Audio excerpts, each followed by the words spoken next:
Bismillahirrahmanirrahim. Assalamualaikum warahmatullahi wabarakatuh. Apa kabar teman-teman semuanya? Semoga selalu sehat, selalu gembira, ya kan? Dan selalu semangat untuk menyelesaikan penyusunan proposal tugas akhir yang meliputi ada skripsi, ya, ada yang ambil artikel jurnal, maupun ada yang mengikuti konferensi internasional. Nah, pada pembahasan kali ini, ya, kita akan memulai dari sebuah penentuan topik penelitian. Teman-teman semuanya, pengajuan judul dan pengajuan proposal akan diterima oleh prodi atau mungkin akan diterima oleh calon pembimbing, biasanya berkaitan dengan tema atau topik penelitian.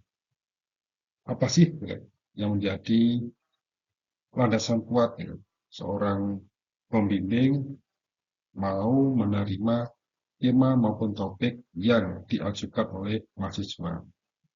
Karena ini merupakan hal yang sangat penting, maka kita akan membahas secara lengkap ya bagi mahasiswa yang sedang menyusun proposal agar bisa menemukan bagaimana menentukan tema maupun topik penelitian.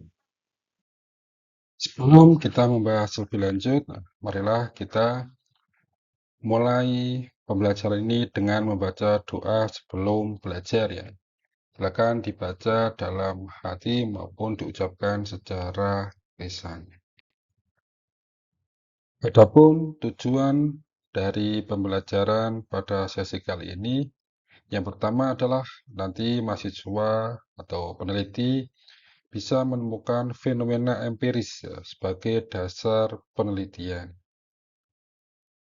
Tujuan judul ya kan, yang dibawa mahasiswa kepada calon pembimbing atau pada pembimbing bisa diterima atau tidak adalah berdasarkan fenomena empiris ya, yang ditemukan terus dijadikan sebagai latar belakang. Nanti hal ini akan diperkuat ya oleh tujuan yang kedua ya, yaitu mendapatkan literatur ilmiah. Di mana dalam literatur ilmiah ya kan, teman-teman bisa menemukan riset gap ya dengan cara mereview artikel kan 3 tahun terakhir atau mungkin 5 tahun terakhir kan, di mana di situ ada celah yang bisa diteliti ya, pada kondisi saat ini. Yang ketiga, tujuan dari pembelajaran ini adalah mampu merumuskan masalah penelitian kan, dari temuan fenomena empiris kan, dari kajian literatur kan, yang mendukung, nah, atau terdapat sebuah riset gap ya, maka akan bisa menjadi masalah penelitian. Yang keempat, ya, berkaitan dengan hasil yang bisa dibuat berdasarkan masalah penelitian menjadi sebuah tema dan judul penelitian. Nah, sekarang mungkin ada pertanyaan ya, dari mana kita bisa memulai kan, atau kapan kita bisa start untuk menentukan topik penelitian?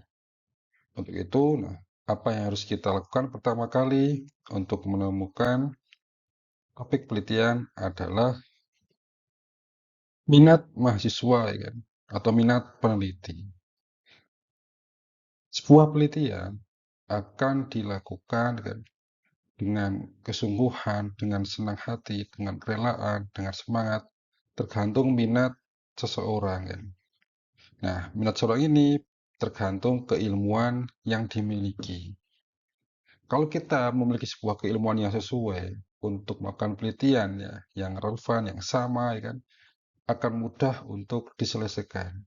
Tapi kalau kita meneliti suatu hal yang tidak dikuasai, kan, bukan bidangnya, kan, bukan minatnya, kan, atau hanya mengikuti tren, mengikuti arus, kan, mengikuti uh, katakanlah teman-teman, kan, maka bisa jadi kita akan tersesat atau terjebak dalam sebuah usaha menyelesaikan penelitian, tetapi bukan minat, ya, bukan merupakan sebuah keinginan dari seorang peneliti. Nah, ini bisa jadi suatu masalah. Untuk itu, yang namanya sebuah penyusunan kan, topik ya, maka kita harus dimulai dengan sesuai bidang keahlian. Yang kedua, kalau kita sudah menemukan ketertarikan ya, bidang kita tuh di mana, nah, maka berikutnya kita mencari sebuah fenomena ya. Ada beberapa orang yang bisa jadi kesulitan kan menangkap ya atau menemukan fenomena empiris. Sering saya sampaikan di dalam sebuah perkuliahan, kalau kita mahasiswa Fakultas Ekonomi dan Bisnis Islam, ya kan, seringlah atau perbanyaklah membaca tentang berita-berita ekonomi. Dan kita membaca berita-berita ekonomi, kita akan menemukan isu-isu terbaru. Ya. Nah, bisa jadi isu-isu terbaru itu menjadi sebuah fenomena empiris ya. Jadi sebuah temuan awal untuk berangkat menentukan topik penelitian. Maka banyaklah ya kan, teman-teman itu membaca, kan. Banyaklah teman-teman diskusi kepada orang yang sudah ahli, ya, atau mungkin pada manajer perbankan, ya kan, dan manajer perusahaan, ya, atau mungkin ahli ekonom, ya kan, biar kita menemukan sebuah hal-hal yang baru yang bisa digunakan sebagai fenomena. Setelah kawan-kawan menemukan fenomena, ya kan, maka berikutnya mencari artikel terkait ya. Usahakan artikel terkait adalah artikel-artikel yang mungkin masih baru ya. Kenapa ya? Karena untuk mendukung fenomena ini. Misalkan ya artikel dalam 5 tahun terakhir atau 3 tahun terakhir. Bisa dicari dalam jurnal bereputasi ya, internasional, reputasi indeks Scopus ya, agar rujukan-rujukan yang digunakan itu akan memperkuat fenomena dan mudah diterima oleh pembimbing. Artikel yang dibaca atau artikel yang direview kan, usahakan sebanyak mungkin ya. Kalau kita skripsi ya, paling tidak teman-teman bisa menemukan 30 sampai 50 artikel. Tujuannya adalah agar menemukan sebuah perbedaan ya, bisa menemukan sebuah riset gap. Di mana riset gap ini akan menjadi sebuah temuan ya, sebuah alasan kenapa ini mesti layak untuk diteliti kan. Merupakan bukan topik yang sudah banyak teliti kan, topik yang sudah usah kan. Maka di sini teman-teman bisa mendapatkan suatu hal yang baru kan, yang bisa ditawarkan pada pembimbing kan, ditawarkan kepada orang lain yang mungkin setelah artikel ini selesai atau skripsi ini selesai kan, memiliki banyak kemanfaatan.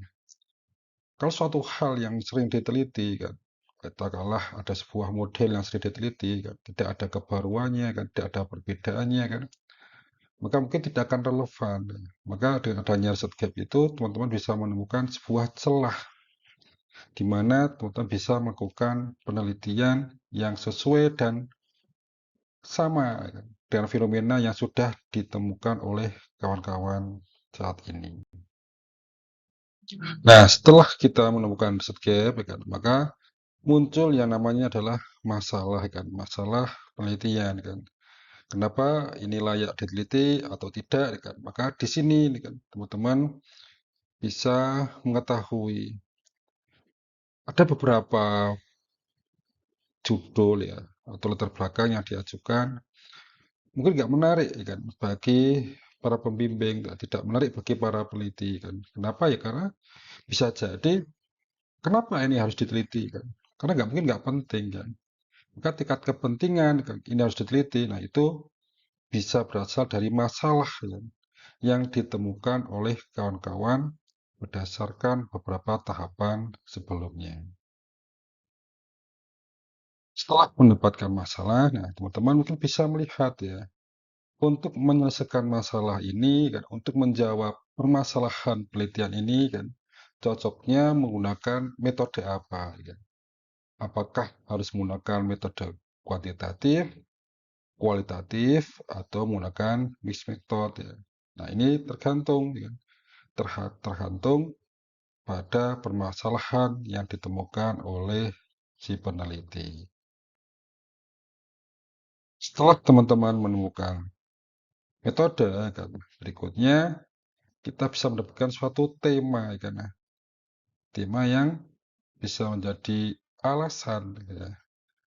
Saya sudah menemukan nih ya kan, tema yang besar ya, untuk diteliti atau peluang untuk diteliti itu masih terbuka ya kan. Belum banyak yang meneliti. Nah, itu merupakan tema yang cocok ya, tema yang sudah sesuai, yang sudah relevan dengan kondisi saat ini, dan seandainya proposal ini diajukan kan, diterima kan, terus diselesaikan menjadi sebuah hasil penelitian kan, maka hasilnya menjadi sebuah rujukan yang bermanfaat ya kan. Karena apa? Karena kondisinya masih baru ya. Maka tema ini jadi tema besar, jadi tema pokok sebelum kita menentukan sebuah judul. Sehingga judul yang diperoleh ini kan, bukan judul karena asal-asalan dapat ya kan, bukan judul-judul karena meniru kan, dari kakak tingkat ya kan, bukan judul karena teman-teman dapatkan sebuah wangsit ya, tapi judul yang bisa dipertanggungjawabkan karena apa? Ditemukan menggunakan alur ya, yang bisa dilihat ya dari tadi kita menemukan fenomena, kan, melakukan kajian literatur, kan, mendapatkan riset gap, kan, muncul permasalahan penelitian, kan, menemukan metode, sehingga ketemu tema besar. Ya, sehingga sekarang kita bisa mengerucut terhadap judul penelitian. Nah, ini menjadi sebuah alur pengetahuan topik ya, yang teman-teman bisa lakukan dari tahapan demi tahapan sehingga judul itu merupakan judul yang kuat ya, meskipun hanya judul sementara. Kenapa sementara? Maka penelitian itu biasanya apa? Judul bisa diubah ketika penelitian selesai kan. Tujuannya apa? Kan? Biar judul itu lebih menarik kan untuk dibaca oleh orang kan. Karena biasanya orang akan lihat dari judulnya dulu kan. Judul ini biasa atau menarik perhatian karena maka judul yang diajukan di sini karena merupakan judul sementara kan, biar kita tidak keluar dari tema, biar kita tidak keluar dari topik penelitian. Nah, sekarang ya secara lebih mendalam ya, kita akan menjabarkan alur tadi ya, alur menemukan topik penelitian. Yang pertama tadi berkaitan dengan minat ya, atau latar belakang keilmuan. Apakah teman-teman dari program studi bahkan syariah ya kan, teman-teman dari program studi manajemen bisnis syariah, ya kan? Atau dari akuntansi syariah, dari bisnis digital, kan? Atau mungkin dari kewirausahaan, kan? Nah, maka apa yang kita didapatkan dalam sebuah perkuliahan, kan? Itu akan menjadi sebuah minat dan menjadi sebuah latar belakang keilmuan. Kalau kita meliti lintas, ya, lintas keilmuan, maka bisa mendapatkan permasalahan, ya. Bisa jadi kita nggak paham, ya kan? Atau kita nggak menguasai. Atau bisa jadi apa?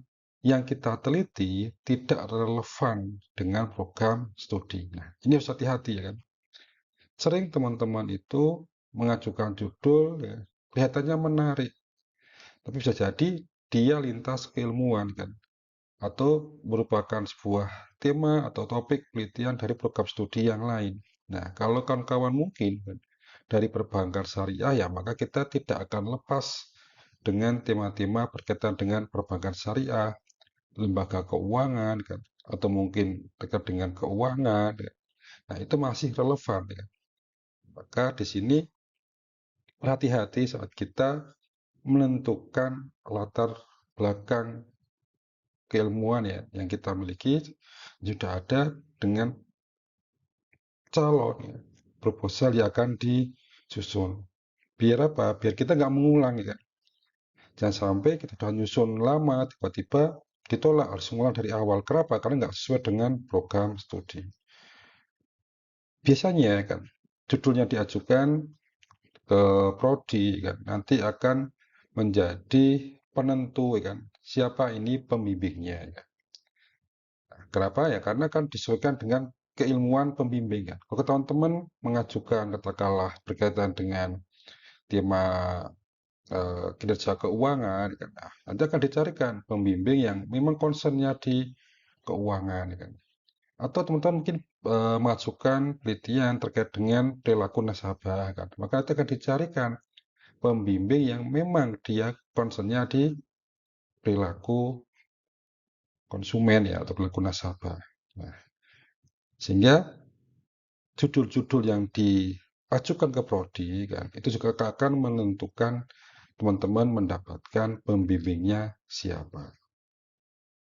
Yang perlu dicatat adalah ketika kawan-kawan melakukan penelitian kan, maka harus berangkat yang dari minat ya, berangkat dari apa yang teman-teman inginkan ya, yang bisa realistis ya, rasional.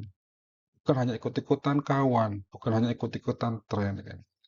Ikut-ikutan tren kan belum tentu layak untuk diteliti kan. Karena tadi kita harus menemukan permasalahan penelitian. Maka prinsip bahwa kita berangkat dari minat kan, bukan hanya sekedar ikut tren kan, itu akan memperkuat ya topik yang nanti kita ajukan setelah melakukan beberapa kegiatan atau beberapa tahapan untuk menemukan tema dan topik penelitian.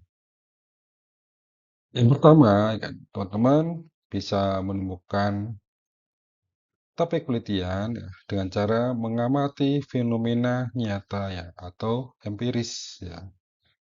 Di mana sumber fenomena itu ya kalau kita dalam kehidupan sehari-hari kita bisa melihat permasalahan di lingkungan sekitar ya.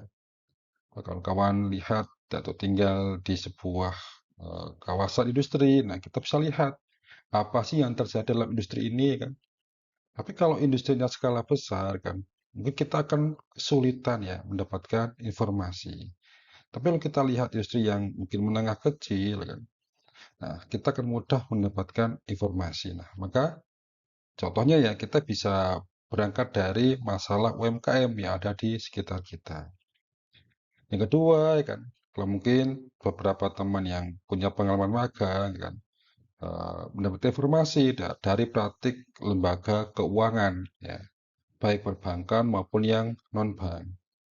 Kalau kawan-kawan ini dari program studi perbankan syariah, maka kita akan meneliti berkaitan dengan lembaga keuangan syariah. Yang ketiga, sumber fenomena bisa berasal dari kebijakan publik ya. Kebijakan yang dibuat oleh pemerintah tentu akan berdampak terhadap dunia industri maupun masyarakat. Atau malah bisa jadi tidak ada dampak ya. Nah, maka ini bisa menjadi sebuah sumber fenomena ya kan yang layak untuk diambil. Dan yang terakhir ya teman-teman mungkin bisa melihat bagaimana perubahan perilaku konsumen ya kan, perilaku nasabah atau perilaku masyarakat ya kan. Nah, terkadang kita bisa membedakan berdasarkan generasi ya kan, bisa membedakan berdasarkan gender ya kan, untuk menentukan atau untuk melihat perubahan perilaku konsumen maupun nasabah. Nah, ini juga bisa jadi sumber fenomena. Jadi kita punya banyak sumber ya kan. Nah, tergantung si peneliti ini dia paham tidak, dia jeli tidak untuk menemukan fenomena. Saya akan memberikan sebuah contoh fenomena ya. Kenapa ini kok dianggap fenomena? Nah, di sini ada contoh bahwa akses pembiayaan formal UMKM itu masih rendah meskipun kontribusinya terhadap perekonomian sangat tinggi kan. Dalam arti apa? Mungkin UMKM itu mengalami kesulitan pembiayaan ya kan. Banyak alasan ya yang perlu kita gali kenapa kok UMKM ini susah mendapatkan modalan. Padahal kontribusi terhadap perekonomian ekonomi ya di Indonesia UMKM itu memiliki kontribusi yang besar ya atau mungkin tinggi. Sehingga di sini ada fenomena kan. Di satu sisi UMKM itu ada masalah terkait dengan permodalan, tapi di sisi lain kan kontribusi UMKM itu besar. Nah, maka ini jadi suatu hal yang fenomena ya. Jadi hal yang tidak biasa. Itu mungkin teman bisa mencari hal yang lain kan. Apa sih yang mungkin tidak sesuai kan?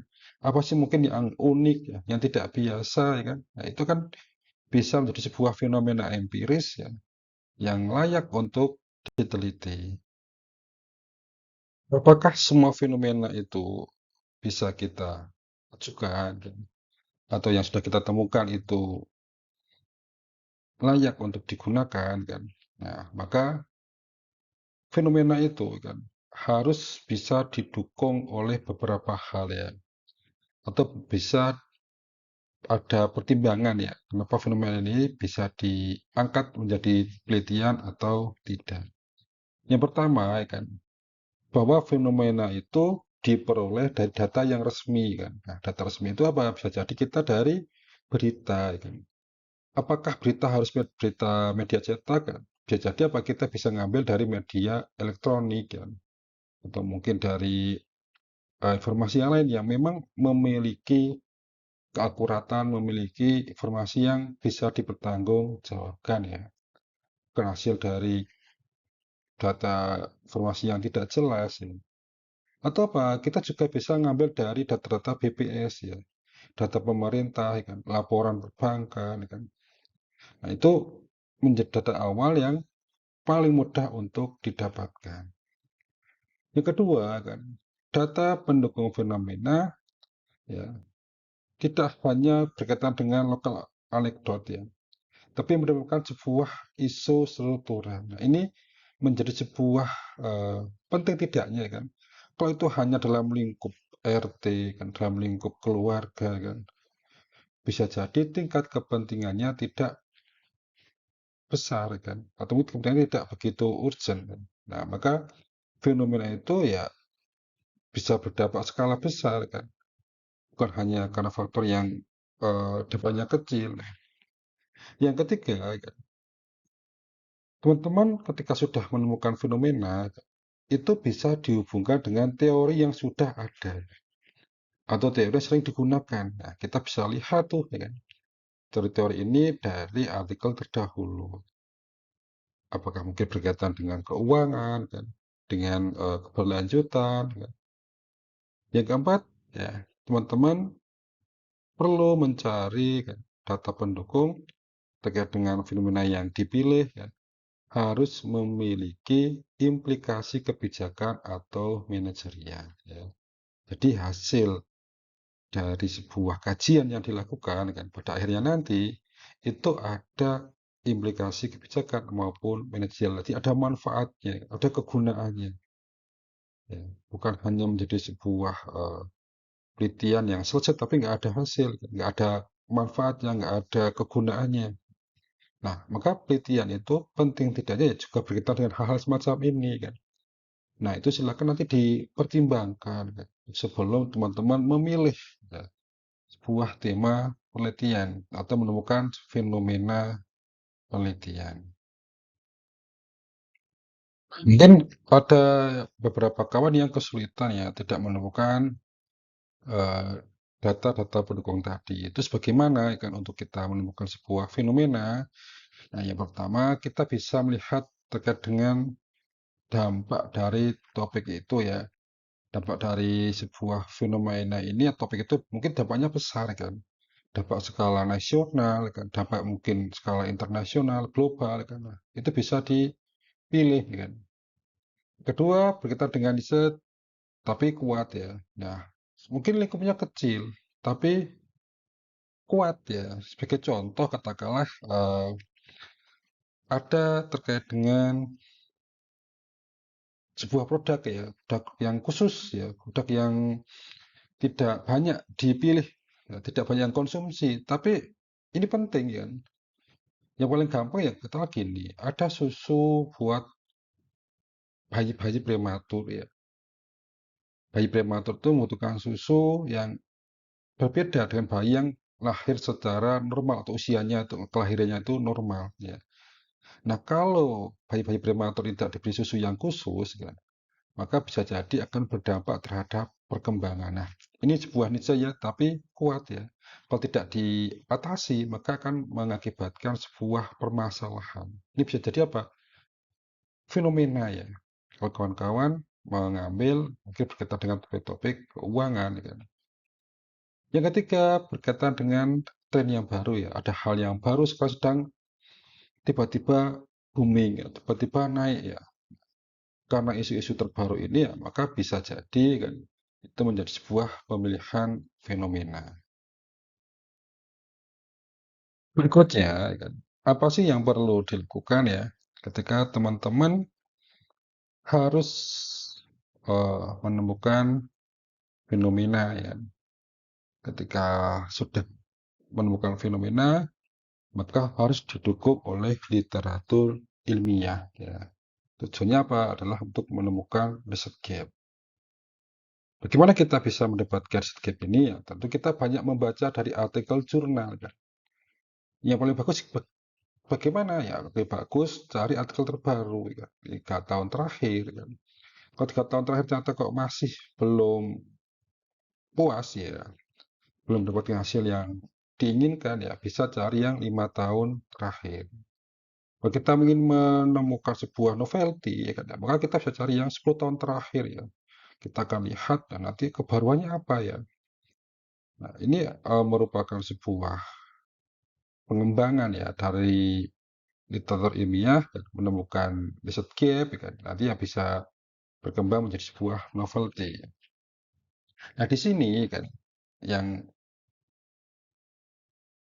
harus ditemukan ya oleh kawan-kawan untuk mendukung sebuah fenomena tadi, maka teman-teman dari mereview itu bisa menemukan hasil yang berbeda ya. Oh, ternyata dari kajian-kajian terdahulu kan ada ketidakkonsistenan kan. Atau dari apa yang teman-teman lakukan sekarang itu memiliki perbedaan dengan penelitian sebelumnya. Yang kedua bisa jadi apa? Ada variabel yang belum banyak dikaji kan. Kalau untuk level S1 ya sebenarnya ya bisa apa? Tidak perlu mencari variabel yang belum dikaji, tapi apa? Variabel yang masih sedikit digunakan atau dikaji ya. Kalau untuk mencari variabel yang belum dikaji, nah mungkin levelnya berbeda ya, bukan untuk anak S1. Jadi untuk yang mahasiswa doktoral. Ya. Itu kalau mahasiswa S1 dan sudah cukup mencari variabel yang jarang digunakan atau jarang dikaji. Dan yang ketiga adalah konteksnya belum diteliti ya, atau perlu kita garis bawahi, belum banyak diteliti karena levelnya masih S1. Nah, kalau kita sudah selesai ya menemukan sebuah riset gap, nah berikutnya kita akan merumuskan masalah penelitian ya. Masalah penelitian tentu apa? Memiliki kriteria ya, bukan masalah terus disimpulkan gitu aja kan. Tapi apa? Masalah yang memang ada kriterianya kan. Yang pertama apa? Kita harus menemukan masalah yang spesifik ya. Masalah itu kan besar kecilnya orang ya, tergantung cara pandang ya. Nah, tapi kan, kalau kita bisa mengkaji masalah penelitian secara spesifik ya, maka orang itu secara general akan memandang, oh ini penting ya kan. Tapi kalau kita nggak sajikan secara spesifik ya, orang akan menganggap ini hal yang biasa. Nah, makanya tugas dari kawan-kawan kan, ketika menyusun latar belakang kan, maka harus bisa menyajikan secara spesifik permasalahan yang dihadapi oleh calon yang akan kita teliti. Yang kedua adalah pastikan masalah itu dapat diteliti. Ya. Masalahnya bagus, tapi susah diteliti kan percuma, ya kan? Maka pastikan itu dapat diteliti, ya, dapat diselesaikan. Beberapa kejadian ya, ada tema-tema keren, ya, bagus, ya, bisa diterima oleh apa pembimbing waktu diajukan, ya kan, topiknya, tapi ternyata nggak selesai, kan susah, ya kan. Nah, maka masalah-masalah ini ya dipastikan kan gampang atau mudah untuk diteliti atau bisa untuk diteliti. Ya. Kenapa? Kita tinggal di Indonesia kan, ada batasan, ada peraturan kan, atau mungkin isu-isu sensitif ya, yang bisa mengganggu keselamatan peneliti, bisa mengganggu mungkin keamanan, kan, ketentraman masyarakat. Nah, maka kita harus hati-hati di saat melakukan penelitian. Ya. Pastikan bahwa topik yang kita angkat itu dapat diteliti. Dan yang terakhir adalah kriterianya adalah berkaitan dengan relevan dengan teman-teman kuliah di prodi A. Ya. Pasti harus dipastikan ya. Kita jangan keluar dari prodi kita, jangan keluar dari keilmuan kita. Mungkin menarik, tapi kalau bukan prodi kita, nanti ketika diselesaikan, diupload loh, ini lulusan apa ya kan? Kok bukan lulusan perbankan syariah, kok bukan lulusan akuntansi syariah, kok bukan lulusan dari manajemen bisnis syariah. Nah, maka pastikan relevan dengan program studi kawan-kawan. Nah, berikut ini kan teman-teman bisa melihat ya contoh dari perumusan masalah penelitian ya. Di sini saya mencontohkan ya, mungkin ada sebuah masalah ya yang dihasilkan yaitu mengapa akses pembiayaan bank syariah belum optimal bagi nelayan di daerah pesisir pantai selatan Jawa ya kan. Nah, ini kan mungkin masalah yang bagus ya, jarang meneliti kan. Tapi teman-teman akan muncul pertanyaan kan, bisa nggak ya nanti ini diselesaikan kan? Mungkin menarik ya, tapi ada keterbatasan nggak saya untuk menyelesaikan permasalahan ini kan? Ketika nelayan itu melaut ya kan, kapan saya bisa menemui? Apakah saya harus ikut melaut nelayan untuk mendapatkan informasi ya kan? Itu bisa jadi sebuah pertimbangan dari masalah penelitian bahwa mungkin penting bisa diselesaikan ya kan sesuai dengan keahlian atau keilmuan kawan-kawan semuanya. Oke, lanjutnya kita akan menentukan ya pendekatan yang paling pas ya. Kenapa kok yang paling pas? Ya, berdasarkan permasalahan yang ditemukan, kan, ini bisa diselesaikan lewat apa ya kan? Maka teman-teman harus memilih ya pendekatan yang sesuai. Oke, contoh yang pertama ada pendekatan kuantitatif ya. Gunanya apa? Ya kan? Nah, maka gunanya dari pendekatan ini adalah kita punya variabel yang ditawarkan ya. Maka kita bisa mengukur ada nggak pengaruh variabel ini. Beda dengan pendekatan kualitatif ya. Kalau kualitatif apa? Bisa mendapatkan makna, bisa mendapatkan temuan yang baru, ya, informasi yang baru, atau teori yang baru. Ya. Tergantung jenis pendekatan kualitatif yang dilakukan. Atau bisa jadi apa? Kita menggabungkan keduanya. Ya.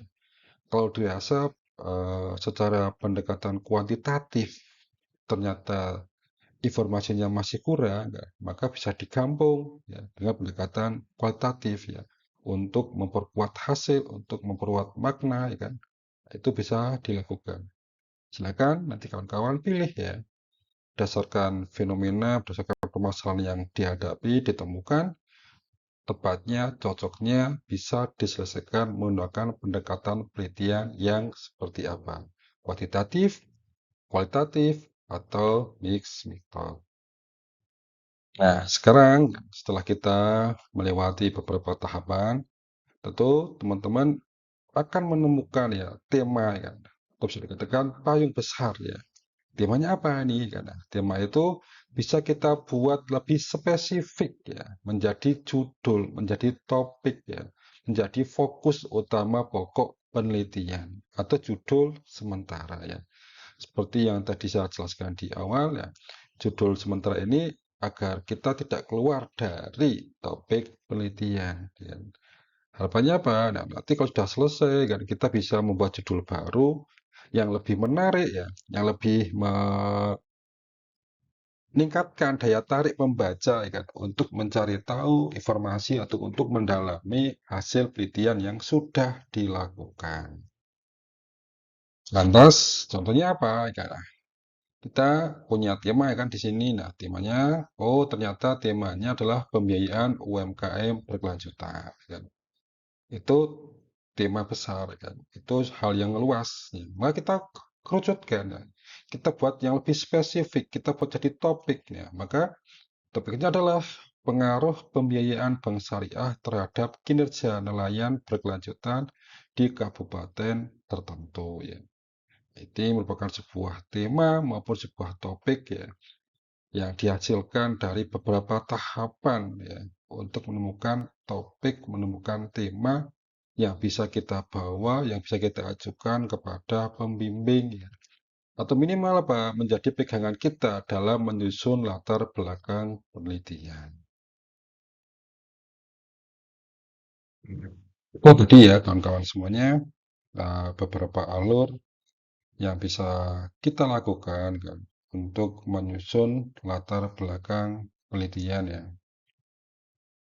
Secara singkat ya, jadi kalau kita simpulkan ya di sini cara-cara tadi kan sebenarnya untuk menentukan topik penelitian itu tidak susah ya, hal yang sangat gampang.